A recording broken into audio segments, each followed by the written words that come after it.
코로나19 하루 확진자가 5,000명 안팎을 넘나들고 있고 오미크론 변이까지 확산되면서 정부가 다시 방역 강화 대책을 내놨습니다. 다음 주부터는 사적 모임 인원수가 줄어들고 카페와 식당을 방문할 때에도 방역 패스가 필요합니다. 의정부시가 경기 북부 지자체 중 최초로 예비 문화도시로 지정됐습니다.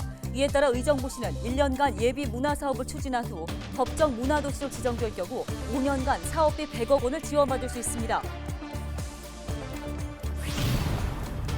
동두천시가 내년 예산안으로 총 5,489억 원을 편성해 시의회에 제출했습니다. 이는 올해 예산보다 557억 원이 증가한 규모입니다. 연천 지역의 26제곱킬로미터가 2024년이 되면 통제 보호구역에서 해제될 것으로 보입니다.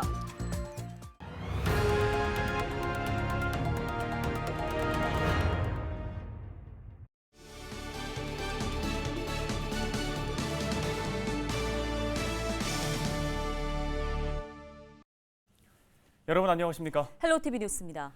코로나19 하루 확진자 수가 5,000명 안팎을 넘나드는 가운데 오미크론 변이까지 확산되면서 정부가 다시 방역 강화 대책을 내놨습니다. 다음 주부터는 사적 모임 인원수가 줄어들고 카페와 식당을 방문할 때에도 방역 패스가 필요합니다. 이세진 기자가 보도합니다. 사적 모임 인원은 수도권 최대 6명, 비수도권 최대 8명으로 줄어듭니다. 이런 제한 조치는 오는 6일부터 4주 동안 적용됩니다.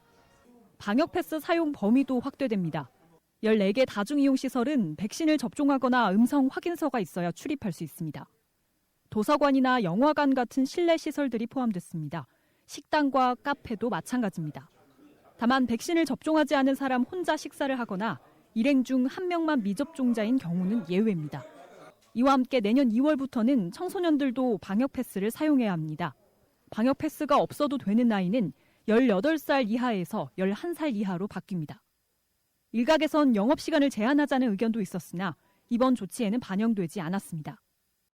어렵게 시작한 일상 회복을 잠시 미루고 다시 거리두기 조치를 강화하게 되어 진심으로 안타깝고 마음이 무겁습니다.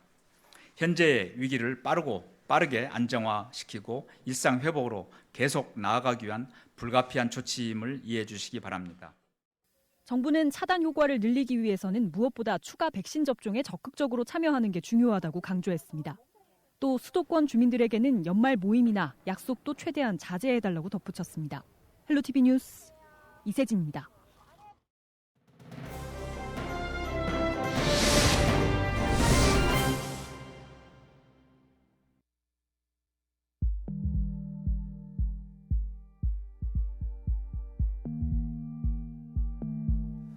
(4,944명 대 127명) 12월 3일 0시 기준 한국과 일본의 신규 확진자 수입니다.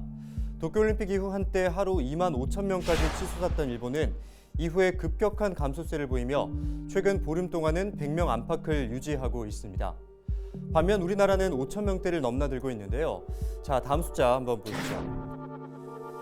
80.22% 대 77.31%. 한국과 일본의 코로나19 백신 접종 완료율입니다. 우리나라가 약간 더 높은 수치인데요. 그럼에도 불구하고 확진자가 우리는 증가한 반면 일본은 급격하게 줄어든 원인은 무엇일까요? 여러 가지 주장과 분석이 나오고 있는데요. 먼저 검사량 축소설입니다. 하지만 인구 100만 명당 코로나19 검사 건수는 우리나라가 30만 건, 일본이 22만 건으로 큰 차이가 없어서 검사량 축소설은 설득력이 없습니다. 다음은 백신의 차이인데요. 우리나라는 접종 초기에 아스트라제네카 백신을 주로 사용했었지만 일본은 화이자와 모더나만 사용을 했었습니다. 접종 6개월 이후 급격한 항체 감소가 발생하는 아스트라제네카와는 달리 이 화이자와 모더나는 예방 효과가 아직까지도 유지되고 있다는 분석입니다. 실제로 최근 우리나라 확진자와 사망자의 다수가 고령자와 아스트라제네카 돌파 감염자라는 점도 이 분석을 뒷받침해줍니다. 또 다른 차이는 10대 청소년의 접종률입니다. 일본의 10대 접종률은 70%를 넘었었지만 우리나라는 25%에도 미치지 못하고 있습니다.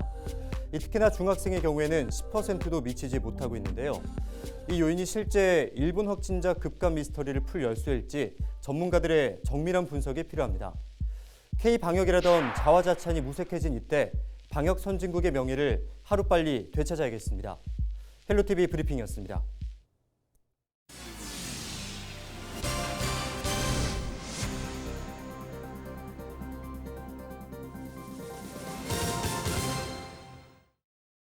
다음 소식입니다. 의정부시가 경기 북부 지자체 중에 최초로 예비 문화도시로 지정됐습니다. 문화체육관광부는 제4차 예비 문화도시로 의정부시를 선정했다고 밝혔습니다. 제4차 예비 문화도시는 전국 49개 지자체가 응모해 서면 심사와 현장 평가 등을 거쳐 의정부시를 비롯해 총 11개의 지자체가 선정됐습니다. 이에 따라 의정부시는 1년간 예비 문화 사업을 추진한 후 평가를 거쳐 법정 문화도시로 지정받을 수 있습니다. 법정 문화도시로 지정될 경우 5년간 사업비 100억 원을 지원받을 수 있습니다. 동두천시가 내년 예산안으로 총 5,489억 원을 편성해 시의회에 제출했습니다. 이는 올해 예산보다 557억 원이 증가한 규모인데요. 최용덕 동두천시장은 올해 추경을 감안해 확장적 기조를 유지했다며 코로나 위기 국면에서 확장 재정으로 지역 경제를 회복하는 효과를 가져올 것이라며 주요 추진 사업들을 마무리하는 데 역점을 두겠다고 밝혔습니다.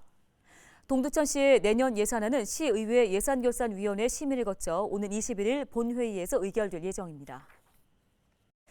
연천 지역 26제곱킬로미터가 2024년이 되면 통제보호구역에서 해제될 것으로 보입니다. 연천군은 군 부대와 왕직면, 중면 일대 26제곱킬로미터를 통제보호구역에서 해제해 민통선을 북쪽으로 올리는 내용의 합의각서를 체결했습니다. 연천군은 합의각서 체결로 2024년 민통선을 조정할 수 있을 것으로 보고 있습니다. 민통선 조정 지역은 왕직면, 중면 일대의 20여 킬로미터 구간으로 지역에 따라 민통선이 0.5에서 5킬로미터 북상하게 됩니다. 앞서 국방부는 지난해 1월 연천 지역 민통선 북상 사업을 조건부로 승인했으며 연천군은 지난 8월부터 군부대와 실무 협의를 진행하면서 사업을 본격적으로 추진할 수 있게 됐다고 설명했습니다. 경기도를 남북으로 둘로 나누자는 경기 분도론, 지난 1987년 경기 북부 지역에서 이 주장이 처음 나왔는데요. 이후 매 국회마다 관련 법안이 발의됐지만 번번이 폐기됐습니다. 네, 이번 21대 국회에서도 이 법안이 발의됐는데 이번에는 논의의 속도가 붙는 모양새입니다. 특히 내년 대선과 지방선거를 앞두고 경기 분도의 목소리가 높아지고 있습니다. 이지훈 기자입니다. 더불어민주당 김민철 의원이 대표 발의한 경기북도 설치 등에 관한 법률안입니다. 경기 북부 지역이 각종 규제로 인해 경기 남부에 비해 크게 낙후됐다며 경기 북도 신설이 필요하다고 강조합니다. 국민의힘 김성원 의원도 같은 내용의 법안을 발의했습니다. 법안은 국회 행정안전위원회 입법 공청회까지 마친 상태입니다. 국회엔 경기북도 설치 추진단도 만들어졌습니다. 추진단에는 의원 31명이 참여했습니다. 그 경기북도 설치의 그 논의가 그 어느 때보다 굉장히 활발하게 이렇게 진행이 되고 있다. 그리고 경기북도 주민들 또 이제 경기북도 되는 것인가 이제 이런 기대 심리를 많이 가지고 있습니다. 학계에서도 분도를 주장하는 목소리가 나옵니다. 이 경기북도가 말 그대로 경기북도로 설치돼서 지역 발전 정책을 독립적으로 추진하는 경우 경기 남부와의 지역 격차를 크게 줄일 수 있다. 경기 북도 설치까지는 3가지 시나리오가 있습니다.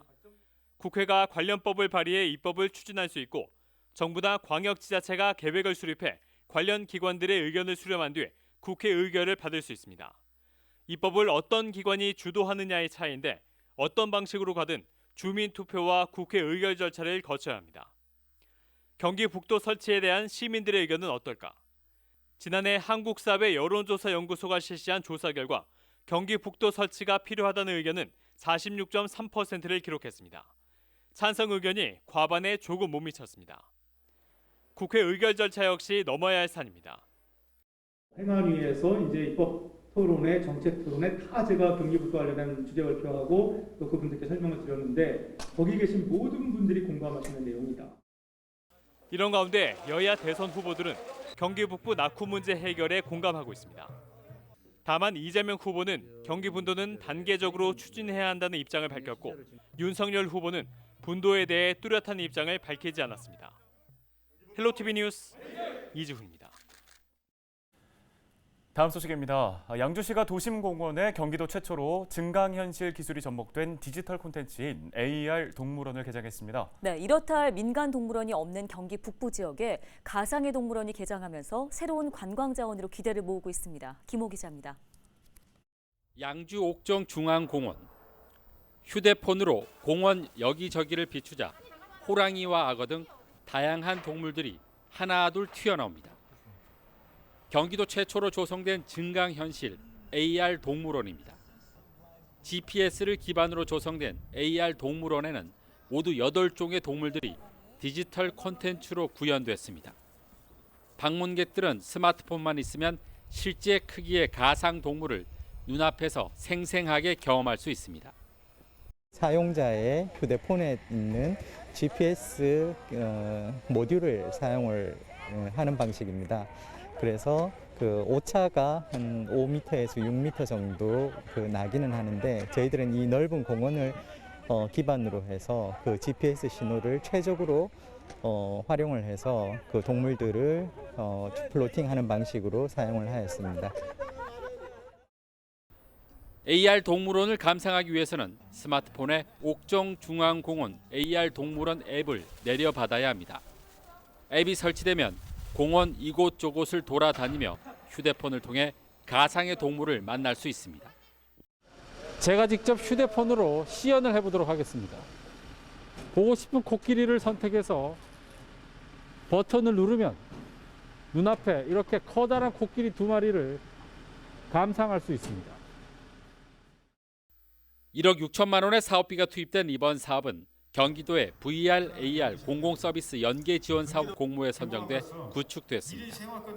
양주시는 민간 동물원 하나 없는 경기 북부에 가상 동물원을 만들어 첨단 기술과 연계된 새로운 관광 인프라로 발전하기를 기대하고 있습니다. 시민들께서 편안한 휴식 공간으로 공원을 이용하면서 누구나가 실감나고 안전하게 동물을 체험할 수 있는 색다른 볼거리를 제공해드리기 위해서 추진하게 되었으며 옥정중앙공원이 첨단 기술을 활용한 새로운 지역 문화를 발굴함으로써 시민들에게 좀 더 다가가는 감동 양주의 모습이 보여질 수 있을 것으로 기대합니다. AR 동물원은 보다 많은 시민들이 경험할 수 있게 당분간 회사나 가정 등 공원 밖에서도 즐길 수 있도록 GPS 범위를 확장했습니다. 양주시는 앞으로 AR 동물원에 공룡 등 실물 모형을 설치해 온 오프라인이 결합된 디지털 콘텐츠를 구축할 계획입니다. 헬로티비 뉴스 김호입니다. 포천시의 1인당 지역 내 총생산이 경기 북부 10개 시군 중 1위를 기록했습니다. 경기도가 최근 발표한 경기도 시군 단위 지역 내 총생산 자료를 보면 2019년 기준 포천시 전체 지역 내 총생산은 6조 8,723억 원을 기록했고 1인당 지역 내 총생산은 4,698만 원으로 집계됐습니다. 지역 내 총생산은 지역 경제 규모를 가늠하는 대표적인 경제 지표인데요. 포천시는 지역 내 총생산 상승세가 산업단지 조성과 기업 유치, 또 기업 지원 때문인 것으로 분석했습니다. 의정부시 의회가 상임위원회의 모든 의사진행 과정을 인터넷 생방송으로 송출합니다.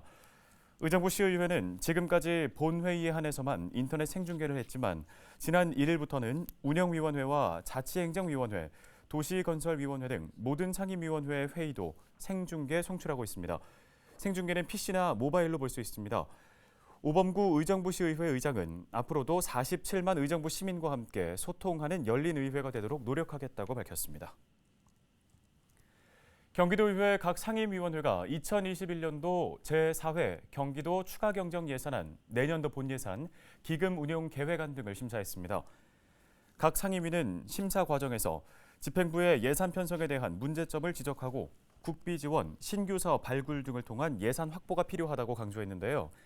문화체육관광위원회는 예산정책 개발을 통해 문화체육관광 분야의 중장기적인 예산안 편성이 필요하다며 중복되는 행사나 사업이 없는지 사전에 충분히 살핀 후 예산을 집행해달라고 말했습니다.